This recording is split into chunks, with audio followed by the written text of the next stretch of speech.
Hi welcome to Prashant online shopping. మరి interesting topic తీసుకొచ్చా. ఇది వచ్చి మన బైక్ 70 kgs వరకు వెయిట్ కూర్చోవచ్చు, ప్రాబ్లం లేదు. ఇది రిమోట్తో ఆపరేట్ అవుతుంది. ఇట్లా ముందుకి ఇట్లా వెళ్ళొచ్చు. ఇట్లా బ్రేక్ ఉంటుంది, ఇక్కడ కింద బ్రేక్ ఉంటుంది. ప్లస్ దీంట్లోనే పాటలు వినొచ్చు, స్పీకర్ ఉంటుంది.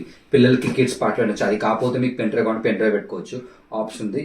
ఫార్వర్డ్ రివర్స్ అన్నీ ఉన్నాయి. ఇట్లా ఎక్సలెటర్ ఇస్తే ఇట్లా ముందుకు వెళ్తూ ఉంటుంది. లైట్స్ కాంటే లైట్ ఆఫ్ చేసుకోవచ్చు. ఇక్కడ లైట్స్ ఉన్నాయి. ఈ లైట్స్ కాంటే లైట్స్ ఆఫ్ చేసుకోవచ్చు, ఆన్ కాంటే ఆన్ చేసుకోవచ్చు. ఇది ఆఫ్ ఆన్ బటన్. ఇది మన స్టోర్లో లైవ్ ఉన్నాయి. ఎవరైనా ఇంట్రెస్ట్ ఉంటే చెప్పండి. దీంట్లో బ్లాక్, రెడ్, గ్రే కలర్ ఉంది. 3 కలర్స్ ఉన్నాయి. చాలా బాగుంది. 70 kgs వరకు ఆపుతుంది. ఇది చాలా ఇబ్బంది ఏం లేదు. మన స్టోర్లో లైవ్గా ఉంది, చెక్ చేసుకోవచ్చు. మంచి రీజనబుల్ ప్రైస్. మార్కెట్లో 16,700 ఉంది. ఇది వచ్చి చాలా హెవీ క్వాలిటీ. ఇది లో క్వాలిటీ అయితే కాదు, అస్సలు కాదు. దీని గురించి మోర్ ఇన్ఫర్మేషన్ కింద నెంబర్కి కాల్ చేయడం, మెసేజ్ చేయండి. Thank you.